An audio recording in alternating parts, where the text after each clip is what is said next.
Thus, the graph of f is increasing at an increasing rate. If I look at the second graph on here, the graph of g, would you say that it is increasing or decreasing? Which means, again, the rate of change is positive. What I mean, again, is if I put 2 dots to make the average rate of change, is that line positive or negative? Positive. It has a positive slope, so my average rate of change is going to be positive. But since this graph is concave down, that means the average rate of change is getting smaller. We're starting off with a really steep positive line, and it's flattening out, about to become 0, so it's decreasing.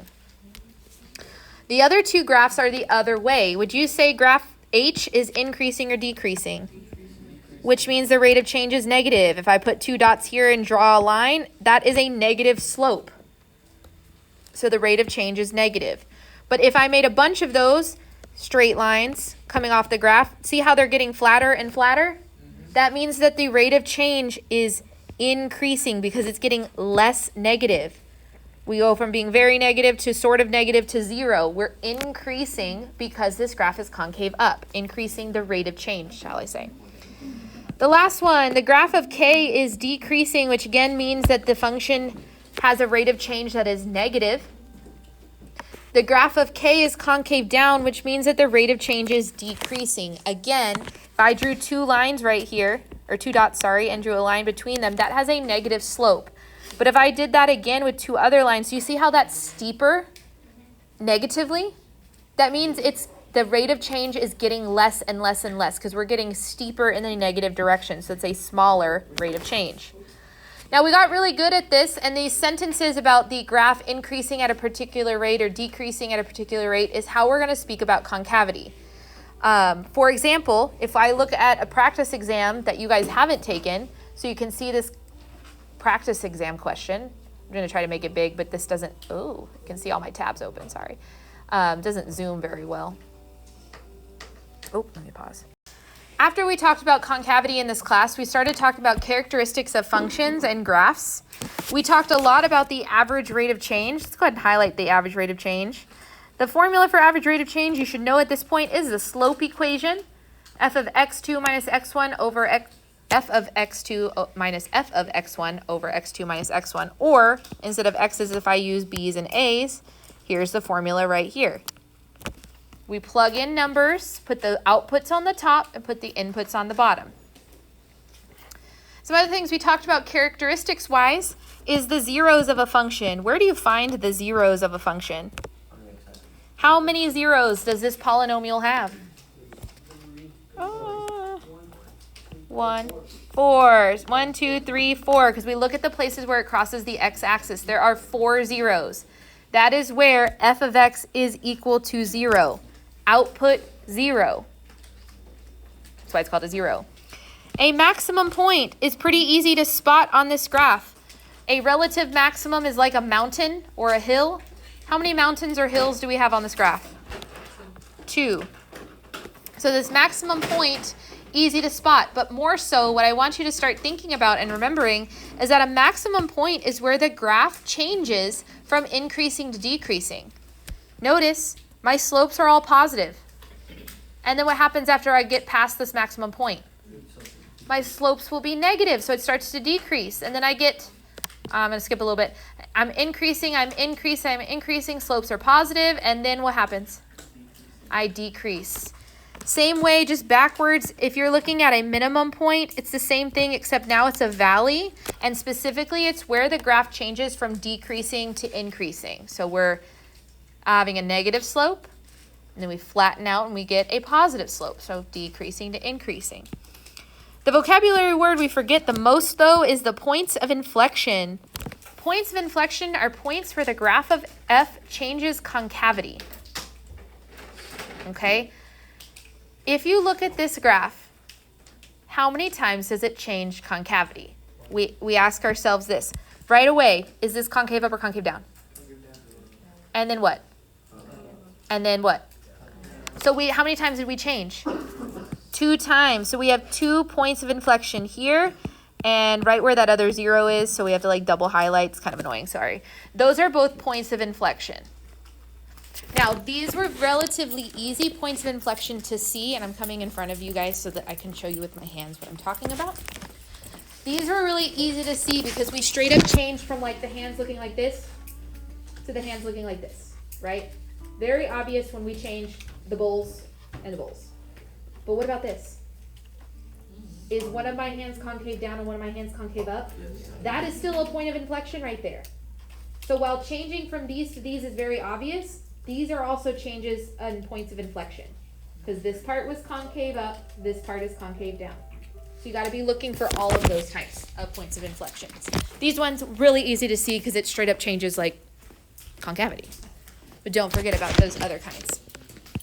The last thing we did when we were starting off before we really got into polynomial functions was we talked about the way that inputs and outputs change in tables and what hints that gives us on what kind of function it is. I want you to highlight the following. It says the function is linear if over equal length input value intervals, the output values have a constant rate of change because it has a slope and it uses the same slope the whole time. A function is quadratic if over equal length input value intervals, saying that every time, the average rates of change of the output values change at a constant rate. Sounds like I said the same words over and over again, and I sort of did. The average rates of change at a constant rate, aka our second differences.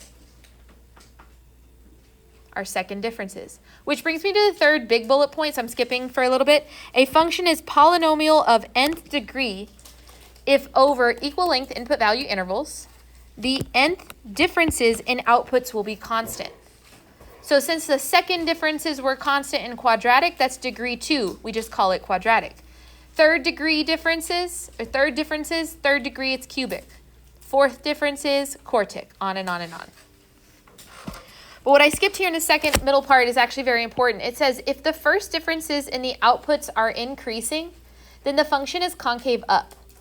If the first differences in the outputs are decreasing, then the function is concave down. So look at this graph or this table right here. We have equal length input value intervals. They change the same distance. And we found the first differences. First of all, are these constant numbers? No. So can this be linear? No. But let's say the question asked you about the concavity of the graph. Since these changes are getting smaller, it's decreasing. Is this going to be concave up or concave down? Concave down. Boom. Easy peasy. So if you notice, I really didn't add anything to these notes. This is more of like a reference page. I've taken all of the like 12 or 13 topics from Unit 1, shoved it all on one page to try to simplify it down for us. If we're going to focus on something, it's going to be this. Polynomial functions. Again, we're introduced back to that vocabulary word of the zeros. But this time we aren't given a graph. The zeros of a function are found where they're the opposite of what you see in the factor. Meaning if you see x minus a as a factor, then a is a 0.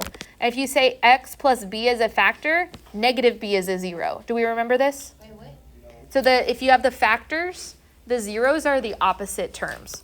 So like let's say this says minus 5, that means positive 5 is a 0. If it says plus 7, negative 7 is a 0. Which brings me to the next little box here for factoring themselves. If you're factoring a quadratic, which you will be asked to do probably once or twice on this test, remember that the way that we do this is we find factors that multiply to c, the last number, and add to b, the middle number.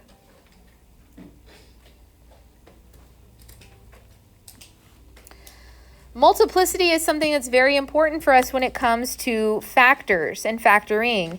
If a factor is multiplied n times, then that means that is the multiplicity of that factor. So you'll see a little power on the factor itself. What's important about that is that if you have a multiplicity that is even, so an even multiplicity, the graph will bounce off the x-axis at that 0.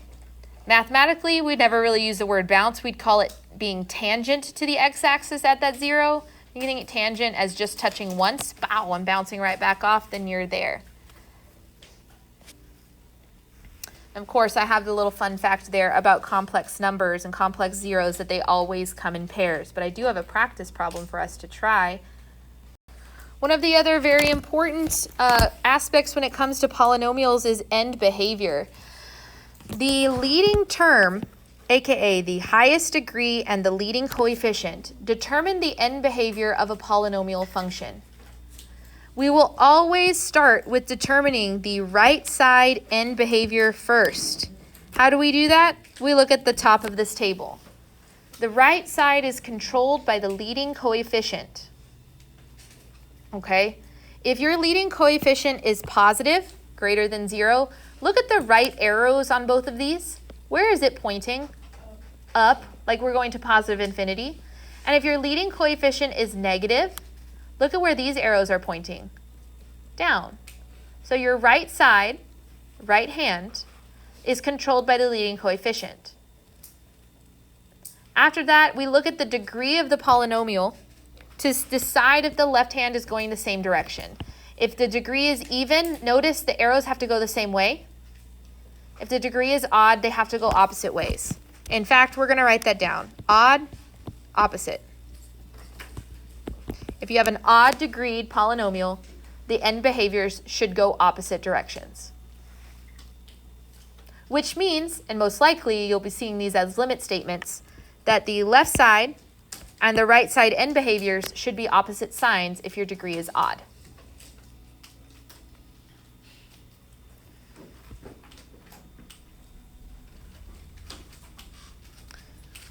We then discussed even and odd functions and what that means for the symmetry of the graphs. Even functions reflect over the y-axis. Odd functions reflect over the origin.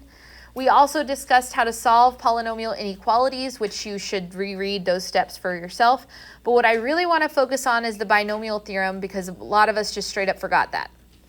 The binomial theorem and Pascal's triangle help us quickly to expand a binomial term, meaning if we have a multiplicity of a particular number and we're trying to multiply that out, we can very quickly find that expansion using the following pattern.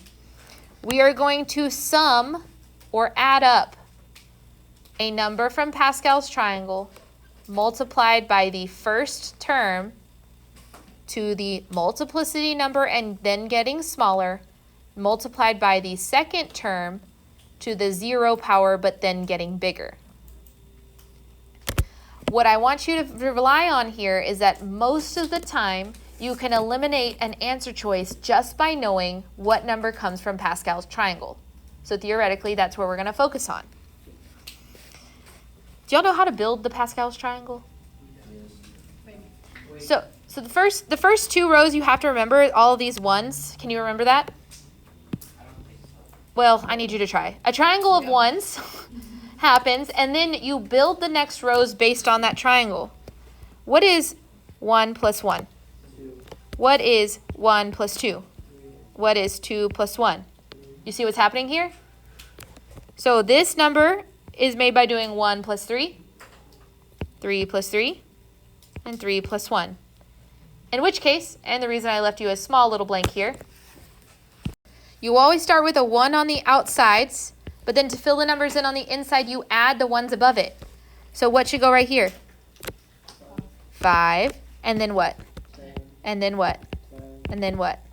Very good. And that's the 5th row, because the first actual number you wrote down besides 1 was 5. If I wanted the 6th row, I would do the same thing.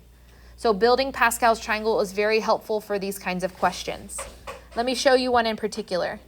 Now, last but not least, when it comes to polynomials, we need to talk about their transformations. We've been doing transformations since Algebra 1, and in Algebra 2 is a huge chunk of the class. In pre-cal, what I'm really focused on when it comes to transformations is transformations that affect the outputs versus transformations that affect the inputs.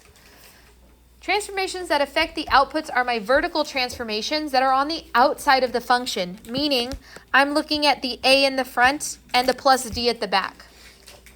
Do you see how those are outside the function? They affect the outputs. You will only do those transformations to the outputs. On the other hand, the transformations that affect the inputs are b and c. Do you see how B and C are inside the function? Inside inputs, outside outputs. But I also want you to be cautious with these inside transformations because they always are the opposite of what you think. A horizontal dilation, when you're multiplying by a fraction number, it's actually going to look like you're multiplying by the reciprocal, the opposite. And if you see plus C, this one we'll actually write down. If you see plus C, it's actually going to the left. And if you see minus C, that's when it actually moves to the right, which is opposite, because positive things usually move to the right. So just be cautious when you see these horizontal transformations, because they're a little bit different than the other one. I have 2 example problems for us to look at for this one. The last main topic category in Unit 1 was rational functions. Let's go ahead and flip it over and talk about these. The zeros of a rational function, because remember, rational functions are the ones that are fractions.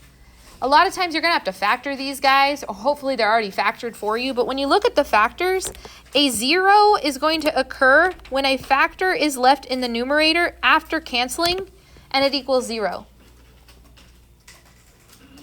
A whole is going to occur in the graph when a factor completely or partially cancels out of the top and bottom. If it cancels out, and maybe there's an extra on the top, it's still a whole. A whole is stronger than a 0.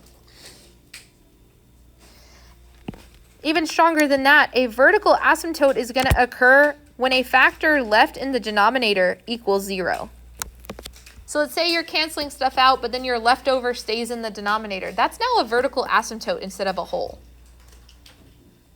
So if you think about it, a 0 is pretty weak. Can't have any things in common with it, or else it's not a 0 anymore. Because if it has something in common on top and bottom, it's a whole. And if it cancels out top and bottom but stays in the bottom, that's a vertical asymptote. So recognizing these things is very important.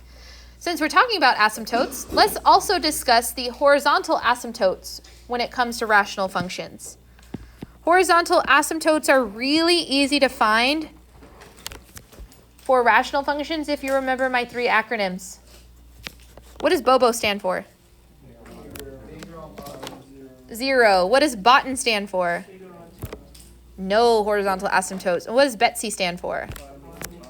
Cool. Now what that means and why those are important is because BOBO is bigger on top. If the degree is big, sorry, I said top. If the degree is bigger on bottom, the horizontal asymptote is 0.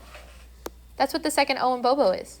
That also means that my end behavior statements should also go to 0. BOTN means it's bigger on top. There is no horizontal asymptote, so your graph is going to go off to one of the infinities. Which infinity? Great question. You use the leading terms in the numerator and denominator to determine that end behavior. We'll discuss more in a second. BETC is bottom equal to top coefficients. So we divide the coefficients of the numerator, the leading coefficient, and the leading coefficient of the polynomial in the denominator, and we get the horizontal asymptote. A lot of times it's 1, which then also is the number that my end behavior statements are leading towards, my limit statements. The only other thing I want us to look at, oh wait, I totally forgot an example problem from up here. Backing up our brains for a second before horizontal asymptotes. This is question number 19 from practice exam 3. Okay, so sorry, back at it. I can't believe I forgot that example.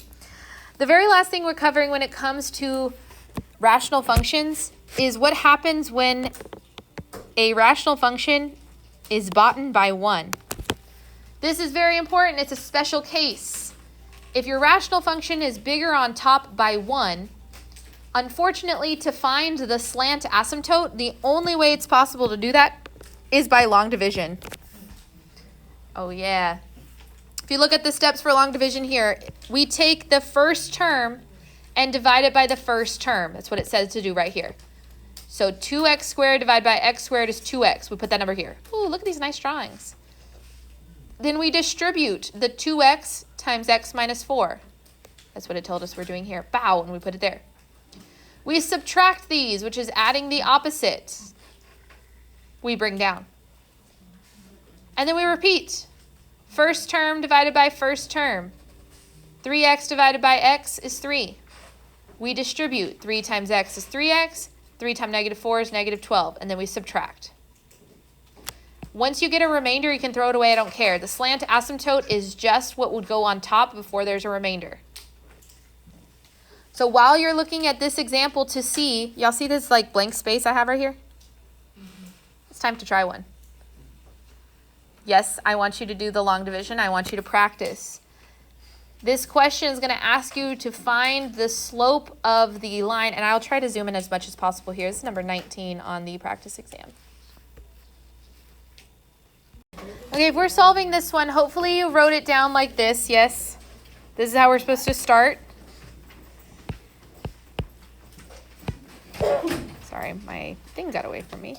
It says to divide the first term. So we're dividing x cubed divided by x squared. Thank you. What is x cubed divided by x squared? X. So we distribute that. X times x squared is x cubed. X times negative 4x is negative 4x squared. The thing is, we're subtracting all of that. So we subtract the opposites, or add the opposites. Change all the signs, however you want to say it. These can and should cancel. That leaves you with 3x squared, and then you bring down minus 4x. Did we get that far?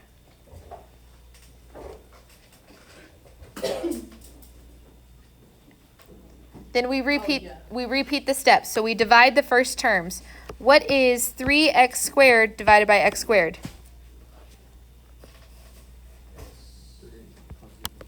Just a 3. 3x squared divided by x squared, it's just 3.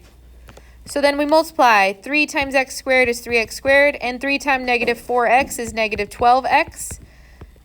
We subtract, which means add the opposites. We get 8x, we get 8x as a remainder. But here's the nice thing.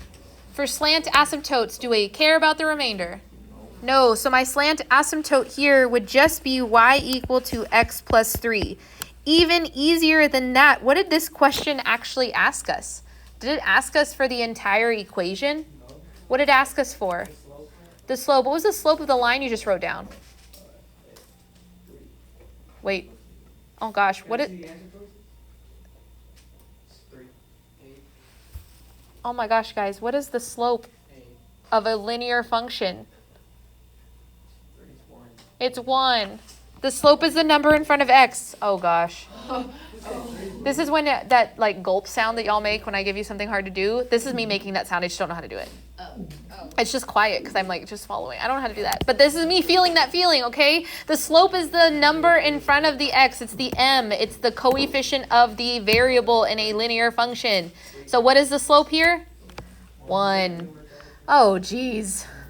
You made me nervous now. We're just kind of chalk that up to a Monday brain fart, okay? So I feel better about myself. Yikes. So we've gone through very quickly a lot of information from Unit 1. This is now a reference sheet for you to study. You can go through all the 14 lessons we had or just focus on this, either or.